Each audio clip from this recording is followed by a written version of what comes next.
Let's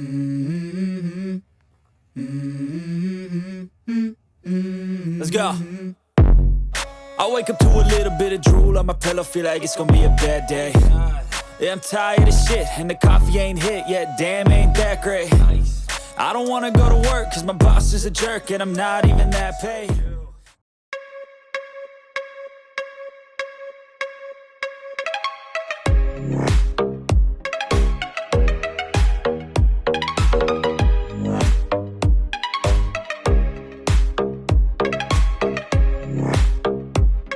What's going on, everyone? Eric Gleich here, doing a quick update video on the 25 competition. So last time you saw it, it was in stock form, and now we've done some work to it and getting it ready for the upcoming cross-country race season. Pretty much ready to get this out on the trail. Hopefully we get some snow sometime soon so we can start getting some break-in miles on this, but wanted to do another quick walk around video just to show you what we've done to go through and start to set this up a little bit more tailored to my preferences for racing, and just kind of walk around and give an explanation of why I've done some of the stuff I've done or added some of the stuff I've added to this sled. So right off the bat, pretty obvious change in appearance on the sled. We did go ahead and install a wrap kit for this one. Got this one through 139 Designs. I've had him do a few different wrap kits in the past, and they always come out awesome.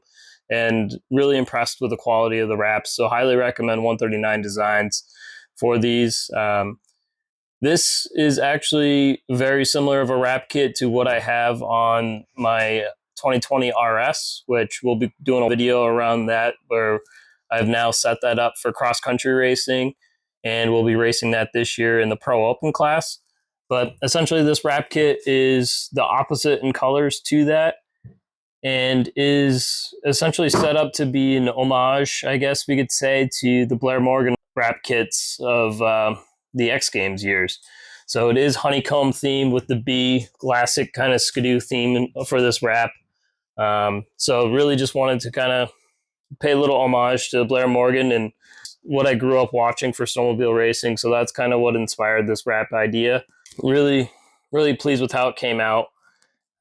So kind of going on beyond what we've done to the next most obvious thing that we have here besides the wrap kit is this windshield. So this is the medium height windshield from PowerMad. Really kind of surprising that it is just a medium.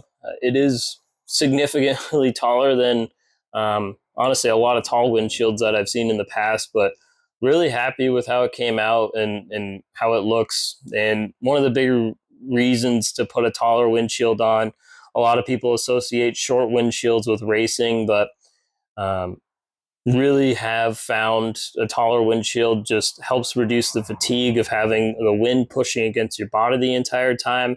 And then hopefully I don't get stuck behind anyone, but every once in a while you don't get the best start, and you have to do it every once in a while. And this really helps with the roost. You can tuck behind the windshield and not get bombarded by the ice chunks and snow flying at you. So really nice to have the taller windshield. It's something I moved to a couple of years ago.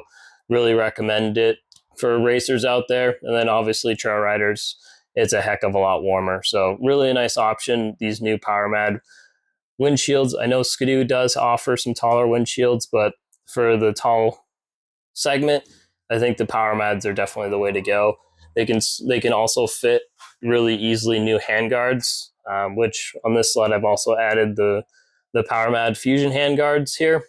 First time using these handguards, and honestly I was pretty impressed when I did get them in. They do have a really nice texture to them. They are still flexible and have a rigid metal mount to them. So if I ever do roll this sled, pretty confident that these handguards would actually hold up to that.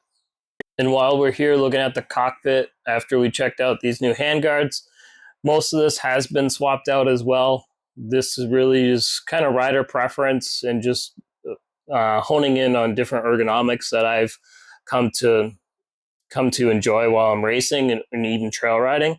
The biggest change here is we did go ahead and change out the handlebars. These are the Herfindahl bars by Wall Brothers. So essentially they do have quite a bit of hook on both sides, just allowing you to get out and lean a lot more aggressively off the side of the snowmobile and still have something to hold on to. Really found this helps a lot with arm pump for ice racing.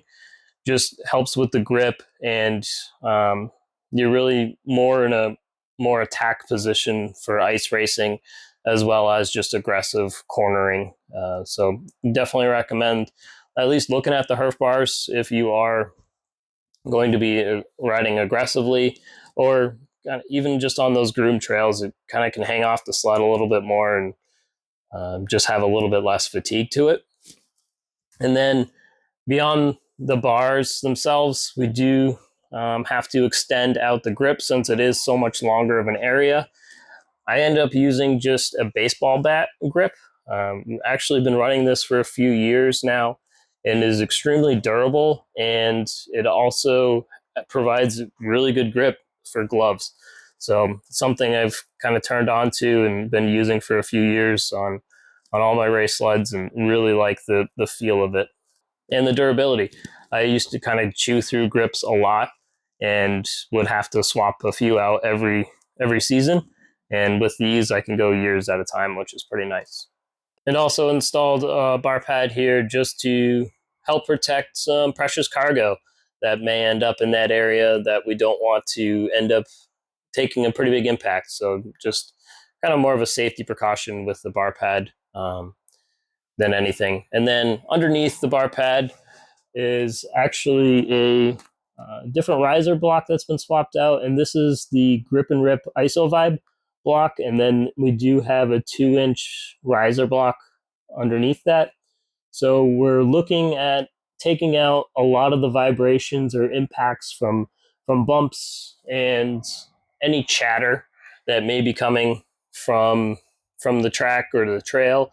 I find this honestly helps a lot with trail riding with the stutter bumps, just to take the vibration out of the bars for you, and just a lot more enjoyable ride when you have one of these on there.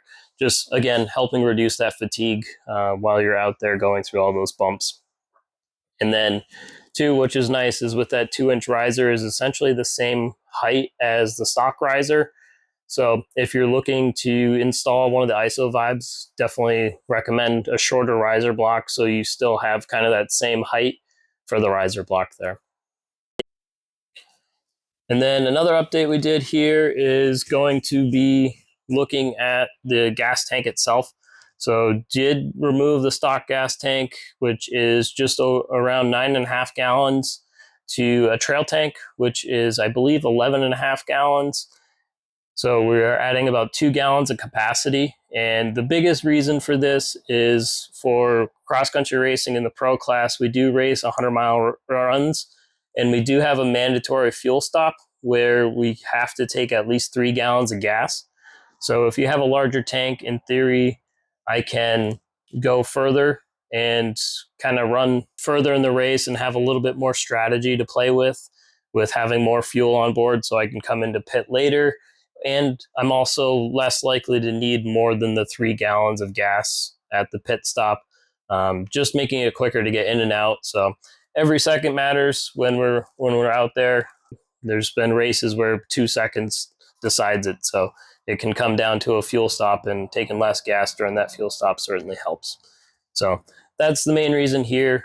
This is probably one of the things I get asked most about when I'm out trail riding is what do you got for a gas tank on there? So this is the trail tank. It just basically adds the 2 extra gallons of range. And lastly, did install a set of USI triple threat skis on this.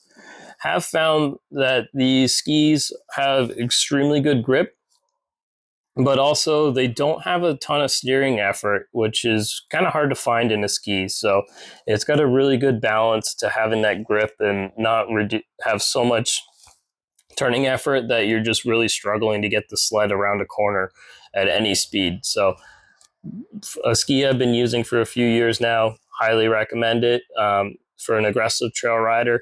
USI also has an Epic ski, which is a really good trail ski if you're not fully into racing and just looking for a good all-around trail ski. USI Epic ski is probably one of the best trail skis I've found, but the Triple Threat is really kind of a great all-around ski and just a little bit more aggressive from what I've found. So that's pretty much it for now. Really just getting this sled ready to go out and start testing with it. That's when a lot of the bigger changes will come in terms of clutching and gearing and suspension, tuning it in will come, is once we get those break-in miles and I can get this out on snow and out on the ice. That's when some more stuff will be happening for this. I also need to stud the track, which I haven't done yet, just because if we have another low snow year, I don't want to be going out and doing the break-in miles in that low snow and ruining a bunch of studs, which I've done in a couple of years past, and that gets expensive. So no need to do that for now. So I haven't studded the track. We'll be doing that here shortly, and really waiting for snow. And I think everyone's kind of in the same boat and ready to get on these sleds and get going. So let's start doing some snow dances, and hopefully the snow will fly and we'll have a good year. But really excited to get out and rip this thing. And the next video, we'll be doing a similar video on the 2020 RS that I have set up for Pro Open, kind of walking through. That's gone through some serious changes from a snowcross sled into an XC sled. So I'll be walking through some of the stuff I've done for that, and keep you guys in the loop as we continue to get ready and closer towards the season. Thanks, everyone.